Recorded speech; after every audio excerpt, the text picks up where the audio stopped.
Massillon is headed back to the state championship for the first time since 2020. That was the first offensive play of the game. DeJuan Owens going 60 yards to put the Tigers up 7-0. Good morning. Welcome inside the Saturday morning huddle. A bit of a sleepy Saturday morning huddle, but hey, a trip to the state championship will wake Kenny and I up. It'll get us going. Dan Brocker's Import Automotive is our main sponsor, bringing it to you every Saturday, so we appreciate them. Kenny, good morning. I know I woke up at 5 a.m. to get a drive back from Columbus this morning, and I know you had a busy night last night, and you woke up to make sure you're on with us today. Yeah, wasn't able to do the games. Had a Monsters TV game that was previously scheduled before we knew who would be in the state semifinals, but followed both games on social media. Congratulations to the Massillon Tigers. Another dominating victory in the playoffs. 55-7 over Cincinnati Anderson. And kudos to the Canton South Wildcats, even though they came up short. No reason to hang their heads. They lost to the defending Division IV state champs Glenville last night, 42-21. Matt Dennison, Poochie Snyder, and the fellows had a remarkable season, the greatest one in school history. Came up a game short, obviously. And we're going to talk with both head coaches, Matt Dennison from South and Nate Moore from Massillon, about their seasons. And Massillon gets one more game Thursday night, 7 o'clock, Tom Benson Hall of Fame Stadium. And what do you know? It's against good old friend Akron Hoban. The Knights and the Tigers going to do it all over again for a Division II state title.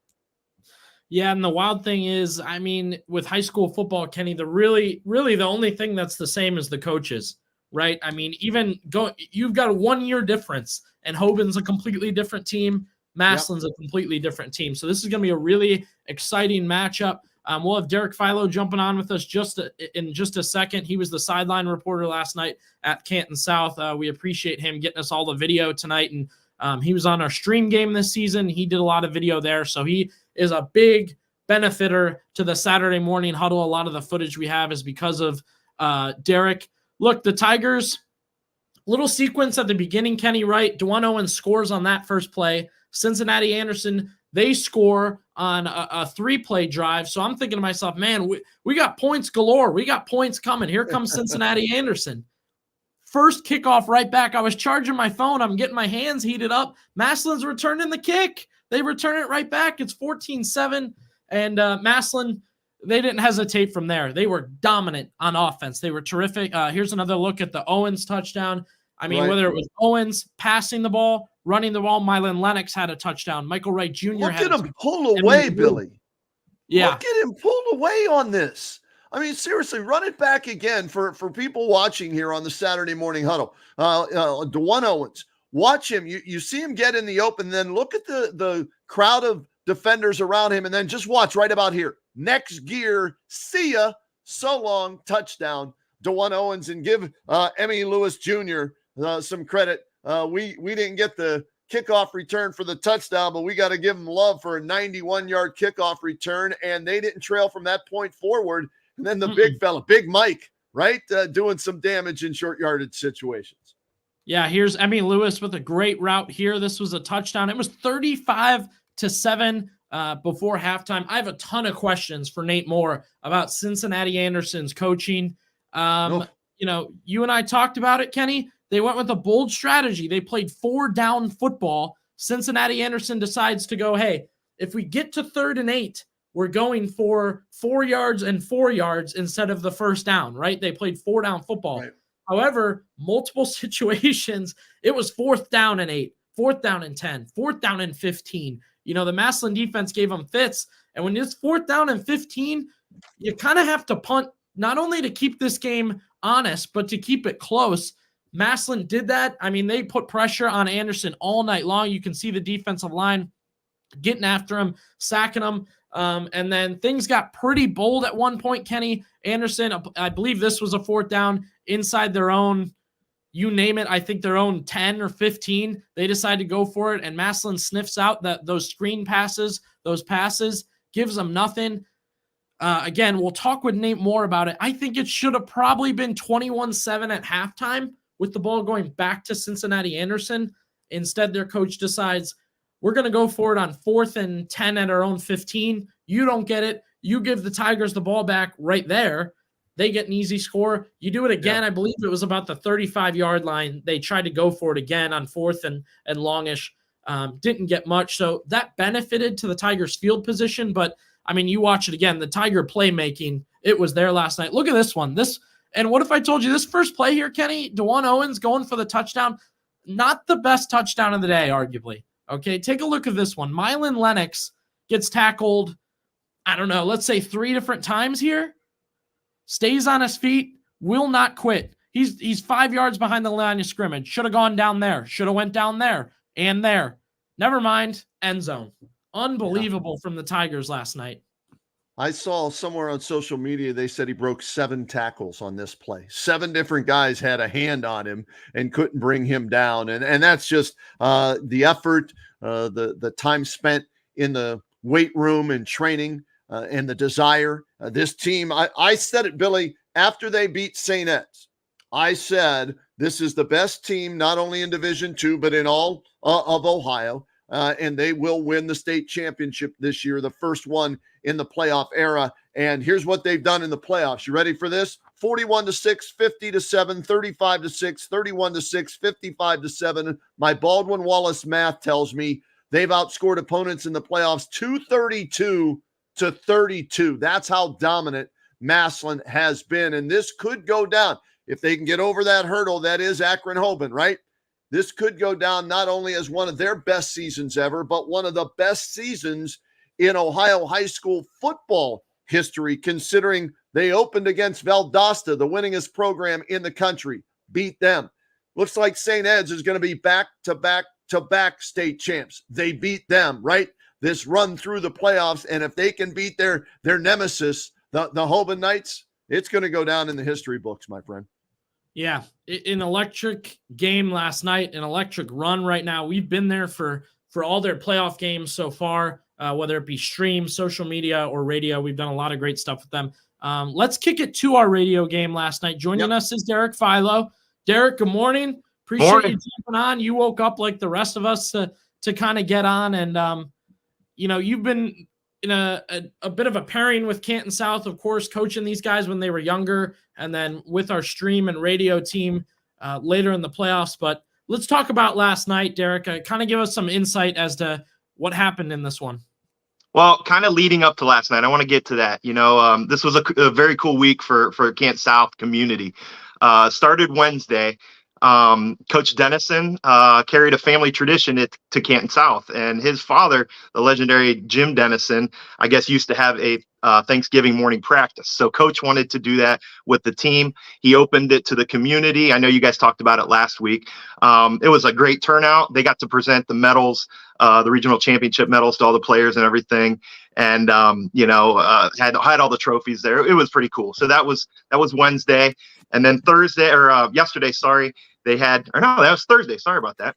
That's not my Baldwin Wallace math there. That's just a couple days off, confusing me. Yesterday, they had a skull session before the game, which was pretty cool. And it was a very cool beginning to a great week. And I'll tell you, yesterday, they ran into a buzzsaw in a team who is a good team who is coached by a good coach. And, South came out, first kick of the game. They try a long onside kick. It goes out of bounds. So Glenville ended up getting very good field position to start the game. They go down and score, end up putting another score on. And then the Cats come back, score on a touchdown. So it's 14-7. Everybody's feeling good on the Canton South side. They had some momentum.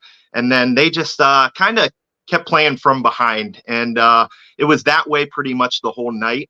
Again, like I said, against a team like that, you can't make mistakes. And they did make some mistakes. And you got to play pretty much perfect football. The Cats did not. And Glenville capitalized on that. Yeah, I looked at the stats, 3 turnovers by Pucci, which is uncharacteristic, right? Those normally don't happen, and you can't have them happen against the defending Division IV state champs. But Glenville's loaded. They got a couple of kids going to Ohio State. That offensive there was the offensive line that really the difference yesterday. Was this the best offensive line that Canton South has faced this year? I would imagine it's got to be up towards the top. I was very impressed by the defensive line. Pucci had pressure all night, and I know that Coach D likes to roll him out, but he was rolling out sometimes for his life, and that led to a few, I think, mistakes. So that defensive front was impressive. Deshaunte Jones, the running back, this kid, he's the real deal. Big kid. Does things, not only the right way, but the strong way. And their quarterback is good as well, Roll Tomlinson. And they did have some big boys, definitely. Derek, can you confirm? I'm not sure if you know. Wasn't it Cardale Jones' cousin, right, was the running back? Yes, I mean, that was the rumor. I don't know if that's true or not, but it wouldn't surprise me. Yeah, and then this play right here, I mean, this double pass, take a look at this, Kenny. I know it's a little blurry here, but this might have been a moment that Canton South was really feeling it from Glenville. Not only do they get the double pass off, but a heck of a catch in the end zone. Yeah, I'll tell you what, Frazier was in great position defensively, and but I'll tell you, against a 6'3", 220-pound receiver who went over the back of him, it was clean and everything. He just went and got it. This game, to me, from what I've read, Derek, and I've talked to a couple of people, this game was won by Glenville, lost by Canton South in the final 50 seconds of the first half. Would you agree with that? It's 14-7 at that point, and in the last 50 seconds, Glenville scores 2 touchdowns. Yep. There was a big turnover in there. They score at the very end of the first half. That was a punch in the gut, and South needed to come out in the second half and score quick. They did not, and it just felt like they were trying to fight from behind from then on. Yeah, and the crazy part is, I mean, even with the score we talked about, Derek, South did some crazy things. Still, the electric plays, electric passing, they got some turnovers. Pucci looked like himself, but again, we talked all week about physicality. Kenny and I mentioned it. Just how physical Glenville was going to be. And you can kind of see in the Glenville highlights the difference, right? The breaking of tackles, the offensive line, even, when Pucci gets a 50-yard run, feels like he took a harder hit when he's done with it. Yeah, totally. A couple plays ago, you showed a pass play where he's rolling out to the right, and just even after he released it, they're getting hits on him. I mean, they were clean and everything, but, they came and they came and played hard. All right, put this season in perspective, though. Yes, it wasn't the ultimate season, right? That's 16-0 state champs, but 14-1 best season in school history. You know these kids. You've been around them, and that. Put it in perspective for us, Derek Philo.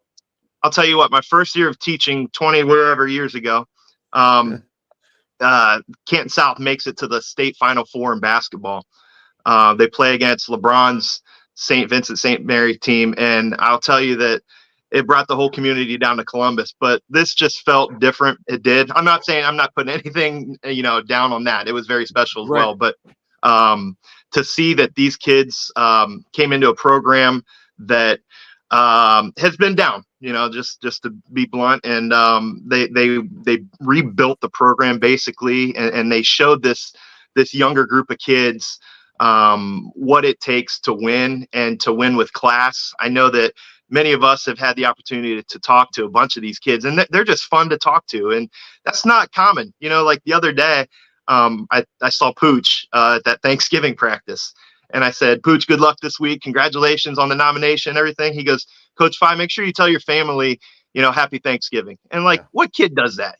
But that's not just him, and that's, you got to give credit to Coach Dennison for helping that out, and to help build men for others at that next level. And I'll tell you what, after the game last night, I was listening to him talk to the team, and he says, "Hold your heads up high.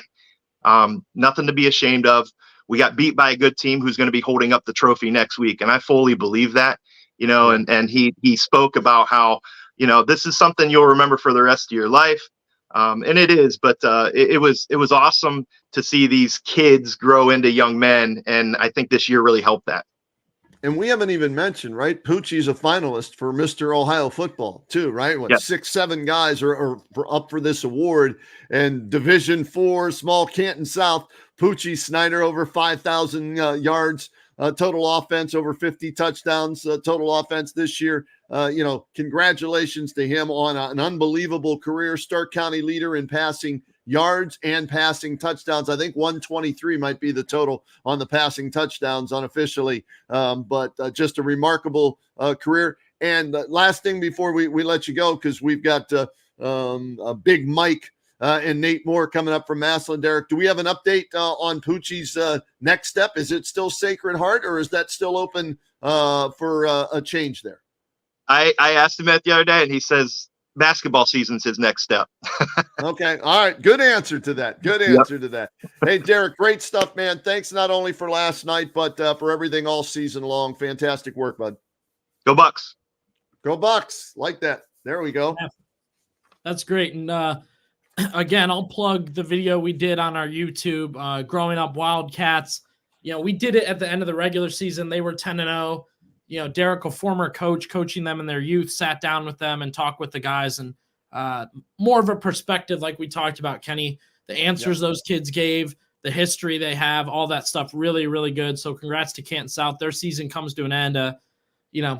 The list of things they did this year was just insane. When I put out that congratulations tweet, there's like 7 or 8 things. First time this, first time that, record here, record there, finalists for this, finalists for that. So congrats to Canton South again. Yeah, and they're hoping to build off of that like Massillon has built off of what Nate Moore has put together now in his 9th year, Billy. They're headed back to another state championship game, I think 4th since 2018, and a convincing win last night over Cincinnati Anderson, 55-7. And Nate Moore and Big Michael Wright Jr. joining us here on the Saturday Morning Huddle. Thanks for getting up with us this morning, guys. Congratulations, Nate and Mike, on an impressive win again last night. Appreciate it. Thank you. We'll start with you, Mike. First chance we've gotten to talk to you this season. You're playing offense, you're playing defense, you're doing really well on both sides. What are you enjoying more? What's your favorite? And if you don't want to pick a favorite, what do you enjoy on both sides? On both sides of the ball, I love scoring. I really like scoring the ball. And on defense, just love getting them sacks. 2 touchdowns last night, at least 2 sacks for Big Mike. And Nate, his performance this year, can you put it into perspective for our viewers that are watching here on the Huddle, what he means to both sides of the ball? Because we expected him to be dominant on defense, and you broke him out on 2-point conversions, short yardage situations, and he's as dominating when he carries the ball as well. Defensive line is really a position where stats only tell part of the story. And Mike's so disruptive to offensive lines, whether he's making a tackle or not. So he impacts the game in many ways. Like you said, on the defensive line, being disruptive and producing. But then offensively, he's a great running back. I mean, he fits in. He's not a defensive lineman playing running back. He's a running back, and he's done a great job for us and scored a lot of big touchdowns for us. And Mike, do you remember when Coach came to you with the idea of doing more at running back, or maybe you went to him and asked if you could do a little more? It was like a little bit of both. Like I just was more if I can do some more offense, and then Coach Trav came and said that he put me on running back, and then after that it was just boss of the world. All right, Coach, I've got to ask you about last night's win, 55-7. How were you able to neutralize and then dominate Anderson on both sides of the ball and make them one-dimensional, which played into your hands, I'm guessing? Well, I mean, the biggest part of that story is our defensive performance. They're a great offensive football team and put a lot of pressure on you as far as the pace of the game and all the different formations that you're going to see. And I think the most credit for that goes to our scout team. The look that they gave during the course of the week to prepare our defense was second to none. And, maybe we win, but we weren't nearly as successful if it weren't for those guys. Yeah, Coach, I want to ask you about Anderson's strategy. Did it surprise you how often they were going for it on fourth down? I mean, even in their own territory early, they were trying on, I believe there was a 4th and 10 at their own 15. Were you surprised by that? No, that's kind of how they operate all the time. So not really a surprise as far as that happening in the game. It's a different type of strategy for sure, but wasn't a surprise that it was happening. So, Coach, this team versus your other teams, right? I said this after you beat St. Ed's. I thought at that point you were the best team, not just in Northeast Ohio, Division II, all of Ohio. Second straight year you beat them, and you've dominated. You've outscored your opponents 232-32 in the playoffs. What's different about this year's team where you're undefeated going into the state championship game on Thursday night against Hoban? What stands out? I mean, just talking about this team specifically is we have a lot of really good players that are unselfish, and that's a recipe for a great football team. And if you have some really good players along the way, which we do, you have a chance to be really good. But you have to have players that just care about winning, just want to win, are willing to put aside all personal gains and glory for the benefit of the team, and we've got a great group. Coach, one of the key plays early was this run we're watching right now. Mylon Lennox probably should have went down. Kenny was doing the math, 7 times he should have been tackled here. What was going through your head when you were watching this? I know you were on this end of the field. Yeah, I mean, I thought the play was stopped like I think everybody else did, and then Mylon was able to squirt through that, and you think, well, okay, maybe we can get back to the line of scrimmage, maybe pick up a yard or two, and then to score, that was probably one of the best runs that we've had all year. If not, it'd be hard to pick a better run, maybe. Period. I think there were 7 tackles broken on that run, and great effort by Mylon Lennox. All right, Big Mike, you're a fellow running back. What did you see on that play, and how amazed were you that he got in the end zone? When I seen him get in that end zone, I was like, dang, man. But like 4 or 5 tackles in the backfield. I thought the play was done like when he first got tackled. And then when I seen him run around, I was like, oh, he gone. Mike, you guys were out there doing great on defense. A lot of stops. Obviously, we talked about fourth down. Who else did you notice having a big game? Who do you want to shout out from that defensive unit? Oh, yeah. Chase Bonds had an amazing game. Pick 6, 3 sacks. Cody Fair, 2 sacks, about 7, 8 tackles. Shams out there doing his thing. Vito McConnell with a good pick. I think like the second drive of the game on defense. We was out there playing like no other. Nate, the next step now, Week 16, Akron, Hoban, the Knights, you know them. You've had your playoff battles with them in the past. I'm curious. I remember Jim Tressel putting up 41-14 after the Buckeyes lost to Florida in the national championship game as motivation, right? They knocked you out of the playoffs last year. Has that at all been a motivating factor for your players getting back to this and using that loss to Hoban last year, or no? I mean, you probably have to say yes and no. I mean, is losing a motivating factor? I mean, it most definitely is. It's not, but that's not our focus. Our focus is week to week, and we're happy to be in the position that we're in. A chance to play for a state championship, and the 2023 Tigers can't wait to take the field on Thursday. Question for both you guys. You mentioned taking the field Thursday. It will, of course, be at Tom Benson Hall of Fame Stadium. For both of you, how big a deal is it to play in Canton? We'll start with Mike. It's my first ever state championship game. It's a big deal to me. Like, none of my family made it to a state championship game, so I want to be the first in my family to win a state championship. And Nate, what it would mean, to you, you would, like we heard the curse, right? With the Chicago Cubs, how long it took them. Massillon's never won a state championship in the playoff era, and even former teammates at Massillon have told me, hey, it would be a big deal to get that monkey off our back. What would it mean to you to be the coach to lead them to the first state championship in the playoff era, and to do it in Canton, where you're going to have a home field advantage probably? I mean, once again, we're happy to be in the position that we're at with a chance to play for a state championship. And, we're really looking forward to a great week of preparation and taking the field on Thursday. Looks like you guys are ready to go. Appreciate the time today, fellas. Congratulations one more time. Representing Stark County well, going to the state title. We'll be there Thursday night, and excited to watch you guys play. Great job this morning, Mike. Thank you, guys. Thank you. Thank you. Best of luck, fellas. There they are. That team's as good as I've seen, Billy.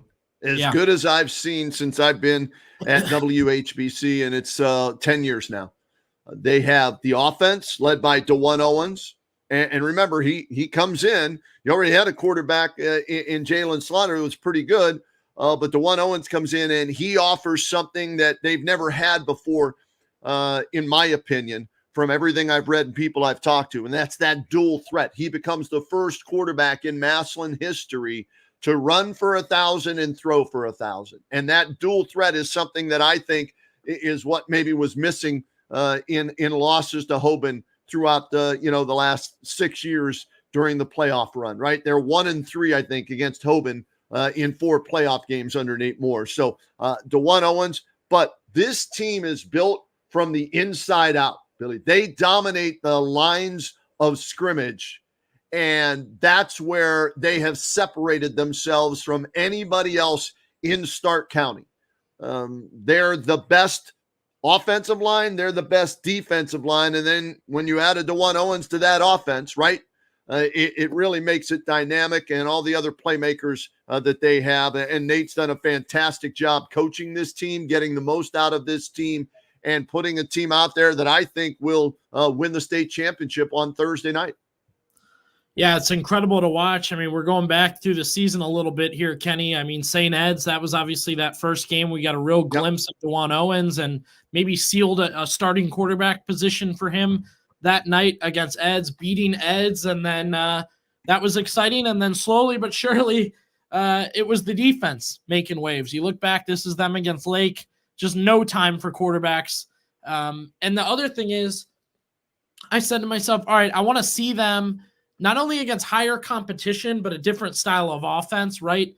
So they switch and they have to play. This was like a bubble screen. This is kind of how Anderson ran it all night. Little pick and pops to the outside, little shift offs, little lineman movement up front. You can see it just didn't phase Massillon. They didn't care how much, a dump pass right there, spoiled. A lot of teams could run that big, and you look how big the receivers are for Anderson. Just didn't matter. If Michael Wright Jr. is in the backfield right away, you don't really have a chance to make a play and take your time and find something and work on your offense when these guys are in the backfield every single play.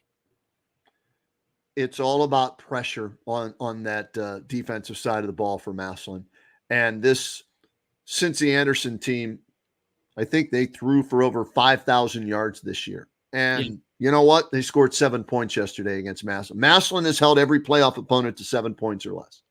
Think about that. This is supposed to be their best competition, right?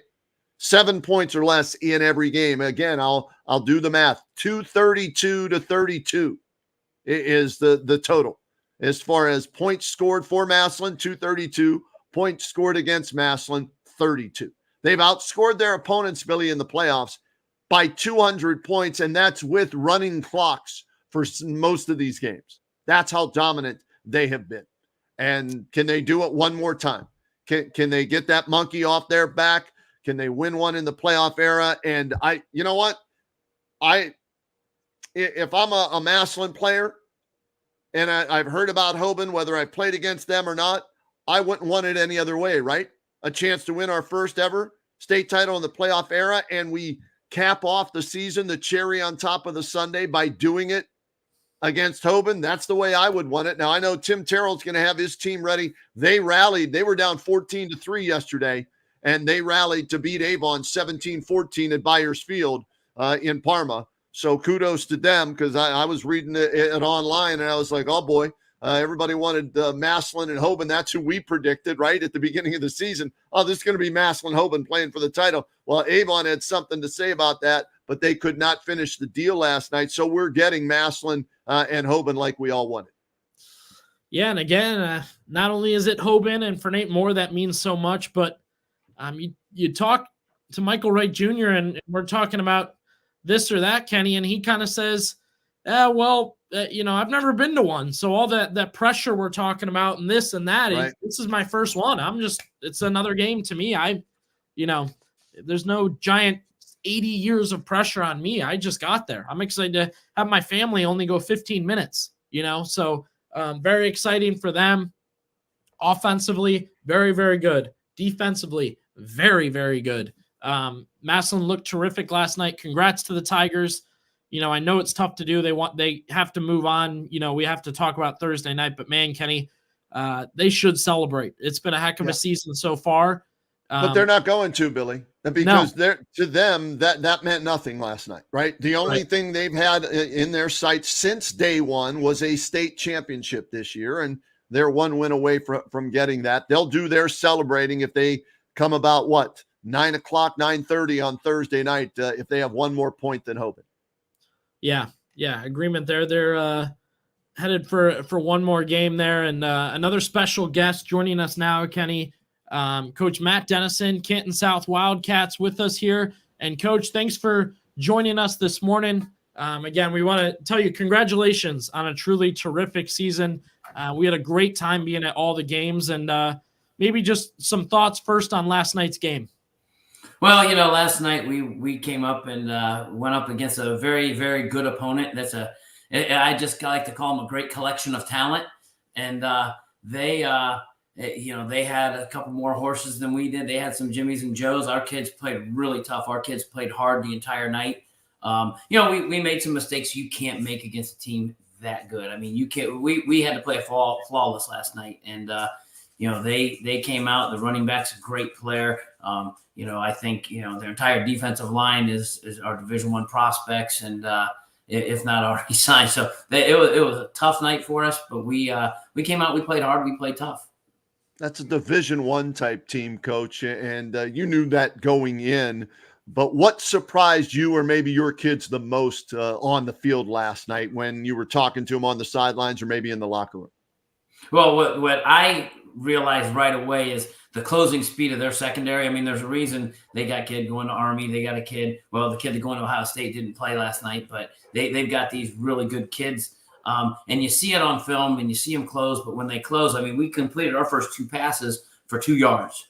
And that was, we hit a little screen, we hit a little push route, a little quick slant route, and they were on us really quick. And those were guys playing 7 yards off. So, we thought we could dink and dunk them a little bit more than we did, than we were able to, because they closed so well. But as the game went on, and we got caught up to it, we actually did throw the ball pretty well, except, we made a couple mistakes with some interceptions and that, but, that happens, against talented teams like that. And, I thought we competed well, but they were fast. We really had I don't want to say we had difficulty with their speed, but their speed is hard for anybody. I mean, even at the Division I level, teams aren't going to have that speed, a lot of them. Coach, I know this is always kind of a generic saying, but definitely from score tracking and watching from last night, your guys didn't quit, correct? No, and the thing that got us, I mean, we were in the game, it was 14-7. We had a first down that we thought was a first down, and the guy on our sidelines had forward progress at the first down, but they put it like 3 yards short. So we punted away, and they scored, and they scored with 57 seconds left, and we decided, hey, we're going to take a shot. We got to try to get this a 1-score game. I told a lot of people, I even told Derek Philo last night, I said, hey, if we're in this thing at halftime, we got a shot. So we were going to try to push to get a 1-score game going into halftime. And we threw the interception, and then they made a couple plays, and then the big kid going to Ohio State caught our kid, Mateon Frazier, had an interception. 6'3", 225-pound receiver going to Ohio State just kind of took it away from him, and for a touchdown. That kind of deflated us a little bit. That was kind of tough. But we came out second half. We scored, and then we got the onside kick, and we drove, and we just couldn't punch it in. They did a good job with their red zone defense, and because we did move the ball, but they made some plays in the red zone. They had 2 red zone stops in the second half that really made it, gave up when we had our opportunities, and kudos to them for making those plays. Coach, when you put this team together at the beginning of the season, right? You knew you had a lot of returning starters. You knew you had Pucci. The goals along the way. Tell us now that the season is over, what the goals were and the ones you checked off. And was it your belief that, yeah, we can win a state title this year? Yeah, we thought things would have to go right. There's Glenville out there. Glenville was the one that you look at the beginning of the season and say, they got more talent by far than anybody in Division IV. So you needed something to happen to get them out of the picture. But that was we thought we could beat everybody in Division IV. We thought we had a chance against everybody. We thought some things were going to have to go right because they always do in a championship type season. You have to have some breaks along the way, especially if you go 14-0. You got to have some good things happen to you, and we did. We were fortunate, and then last night when it came to an end, but something to be really proud of for our fans, for our community. But yeah, playing on Thanksgiving weekend, that was our goal. We had when you're looking at things, we were hoping that the state would have paired us up against Steubenville instead of Glenville for the semis. I mean, that was our hope. I think after last night, Steubenville, that was Steubenville's hope too. Because they had a rough one last night. We got done with our game, and I said, "Boy, oh boy, at least we're bad. My night wasn't as bad as Reno's." But so we wanted like some little things like that had to go our way, but we did. I mean, we played up to every bit of our potential. And that team last night was just a little bit much for us. And Billy, I want to jump in here because I was talking with Trucker, right? And Trucker told me at Central Catholic before the playoffs started, he said, I think Kirtland and us are the best 2 teams, in our division. And unfortunately, he had to play them in the second round, right? He was hoping maybe that would have been the regional championship, and this would have been nice to have you against Glenville in the state finals, possibly at Tom Benson Hall of Fame Stadium. But you had to play them last night, 42-21, nothing to hang their heads about. What was your message to the kids last night?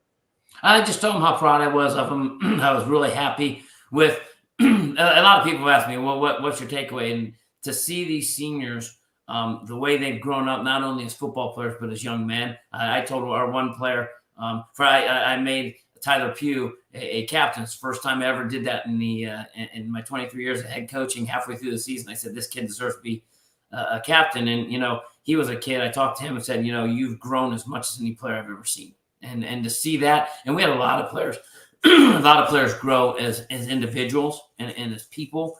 And I think, it was a great group. And then, and that showed the way we played. It showed the way we competed. And I told him, once the sting goes away from last night, there's some, to reflect back and be happy and be proud of the accomplishments they had this year. And that was the message. That was one thing I said to him, it stung last night, but what a great year. Yeah, for sure. I think a lot of people are going to remember it and take it in for years to come, of course. And Coach, the other benefactor to the season was the community. I know you've mentioned it, the players have mentioned it, but how much of a help was it to have the community, not only at games, but, supporting the kids and helping the kids and supporting you?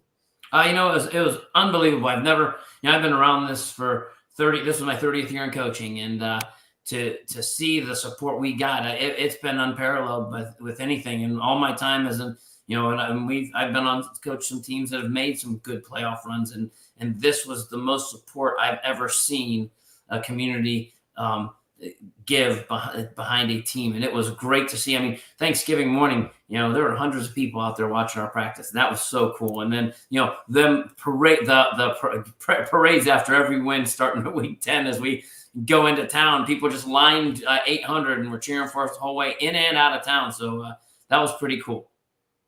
All right, Coach, it's been 4 years. He's been the maestro, and it came to an end last night. Can you put into words what Poochie Snyder has meant to this program and what he meant to you as your quarterback? Well, I think, he has to go down as probably the greatest player in the history of Canton South. And, because he did some things that no one else has ever done. I mean, the what he's done in the playoffs for that matter. I mean, you look and he 6-4 in the playoffs, his record, that's a pretty good record for anybody. So, what he's done, the first undefeated season, all those things that he's done as a quarterback. And that just doesn't happen because he has the skill set. That doesn't happen just because he's a great player. The leadership that he's shown our kids and the example he's shown our kids, our young kids need to look at what he's done and use that as a template for how to lead people and how to be a great teammate. I mean, here's a kid that is the leading passer in the history of Stark County, and he never looked at a stat line, I don't think, in his entire life. Yeah, Poochie, a joy to cover this season, Coach. And Derek Philo was on with us earlier talking about, the answers he gives to questions, the responses he has to people's comments are almost of a 35-year-old, of a 40-year-old, thank you. And this, happy Thanksgiving. He was telling Derek when Derek complimented him. And I know we sat down and talked with him and the rest of the seniors, and they just kind of got into how Poochie has kind of been a leader, but how much has that helped having him be so mature? Oh, that's great teams are led by kids, led by players. And I say that going into every season. Good teams can be led by coaches, but great teams have to be led by players. And he was the central figure of that leader. We had great leadership from everybody, all of our seniors, but he was the guy in charge. He was the man at the throttle. He was the person that everyone looked to when things were going good and when things were going bad. He was the guy that everyone looked to make a play and to rally the troops. And that's exactly what he was. That's exactly what he's going to be wherever he ends up in college. I think he's got a great career ahead of him. He's got a great everything ahead of him. He's got he just keeps the way he's doing. He's going to be a very successful man someday. Where is that going to be, Coach? We know he's verbally committed to Sacred Heart, but I've seen enough of him to know that he could play in the MAC if he wanted to, and why they haven't called you, or maybe they have. I don't know. Do we know for sure what's next for Poochie?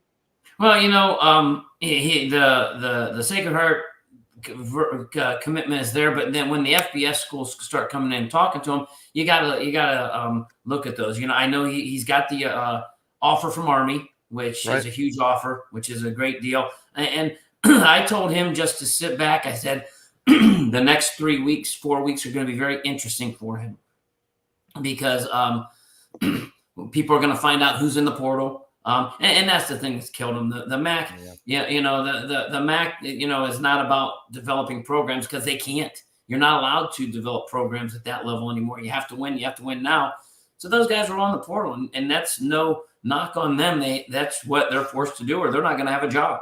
So when things shake out and you see what happens in the portal, I can't imagine somebody not coming and giving him a look just because, you look at him, he's only 6 foot, but, the kid's a 4.4 40, he makes every throw. So, and he showed he can play at an elite speed, against Glenville, against Bookville, against Struthers. I mean, the playoff run he's had against high-quality opponents in high school has been awesome. Definitely, Coach. And definitely want to say thank you to you for coming on with us this morning. I know not always as fun after the season ends, but I know people will appreciate a recap, closing thoughts. And one more time, congratulations from all of us at WHBC. We had a great time this year covering all the games. Well, I appreciate it, guys. I appreciate all the coverage you guys gave us. A little different look. I got to be in my home office this week, so that's a little different. I'm not sure if I'm happy about it, but I told my wife I came out of my office. I was in here a little bit this morning, and I came out and I said, myself and the coaches have worked 123 straight days, 7 days a week for 123 days. So I said I'm going to enjoy having a day off. It's my anniversary, so it's our 29th anniversary. I know I don't look old enough to be married 29 years, right, Kenny? But No, not at all, Coach. but Does the beard go, Coach? Are you done with the beard? I don't know. I think I look like Hemingway. I look like a writer, a poet or something. So, it might be something I stick with. I have to stay off the sauce. Can't drink whiskey as much as Hemingway did, but no, I don't know. I might stick with it. The only person that doesn't like it that much is my wife. She's the one that's only lukewarm on it. But oh, it'll be gone then in the next couple of days. Then you just told us that. There's your answer, Billy. I mean, come on now. That's the end all be all, right, Coach? That's right. Whatever she likes is what we go with. We're big Christmas people. We were up starting on our well, not starting. We're kind of halfway done with our Christmas decorations. So that's the next chapter. We got 7 trees in our house, so we got to get working on that. 7 trees. Well, you have a lot to do then. You may get 1 or 2 days off. Then it's the honey-do list. That's what's next for you, Coach, now that the season is over. And like Billy said, seriously, to you, everybody at Canton South, Pooch, thanks for coming on the radio show during the game, after the game, this on Saturday morning. Poochie's grandma brought the guys more food yesterday up in the press box, even on the road and everything like that. So we've enjoyed covering your team. An outstanding season, and congratulations on everything. Appreciate it, guys. Thank you very much for all you guys have done for us, too. Outstanding coach right there, Billy. I think he's going to be able, now that they have that momentum, right, he's going to be able to continue to build that program, because kids that have watched this run are going to want to stay at Canton South. They're going to want to play at Canton South. They're going to want to play for Matt Dennison because Poochie's given him the stamp of approval, right? You've only heard positive things from Poochie about what coach has meant to him. And this kid's a finalist for Mr. Ohio football, deservedly so. And that's going to leave a lasting impact, at least I think, on this football program.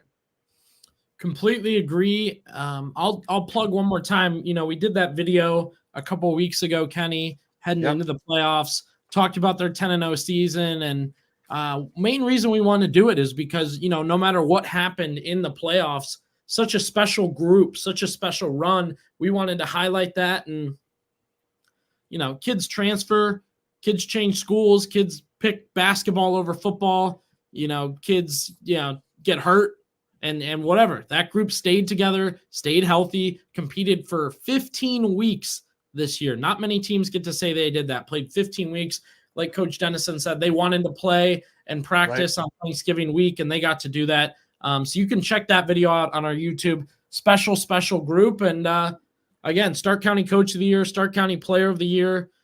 Their story, incredible. If you go back and watch that video, they're starting center, and I believe Aiden Gear also plays defensive line. He was going to be done with football this year, and I believe Coach Dennison convinced him to go one more run at it, and it seems like that paid off. Tyler Pugh said he couldn't get any reps at wide receiver up until high school. Now he's starting wide receiver all county, and Tavon Castle and Poochie Snyder couldn't get along in grade school. Now they're best friends, finishing out their career together. So what a story that is. Yeah, we've got to give a shout out to Dan Proctor's Import Automotive, Billy, for being the title sponsor of the Saturday morning huddle. We really appreciate them jumping on board with us. So if your Import Automotive needs some work, they are simply the best. They've been around for a long time. And in order for you to be around that long, you must be doing something right. So 330-966-3923 is the number to call, and you can see what their services include and what they specialize in.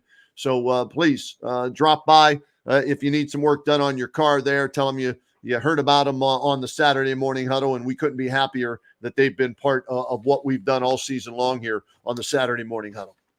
Yeah, and we appreciate everybody who's stuck with us. Listen, it's been great. I know I was talking on the sideline with some people from Massillon, and they say, "Are you getting video for the huddle?" And I said, "Yeah, we're making sure we got good footage for tomorrow." So again, the way it's grown and people that pay attention and tune in with us, we appreciate them. That is why we're doing it, to make sure that's full coverage, getting out there to everybody. And again, to the Tigers, Thursday night, 1480 WHBC will be there. I know you and I probably both will be on the sideline. Jordan Miller will be taking pictures. Our radio team will be there. I have a feeling the Kenny and JT show might be doing a special 3 to 7 broadcast from Tom Benson Hall of Fame Stadium leading up to the only game that's going to be played Thursday night, Akron, Hoban, and Massillon for the Division II state title. Yeah, and so great it's in Canton.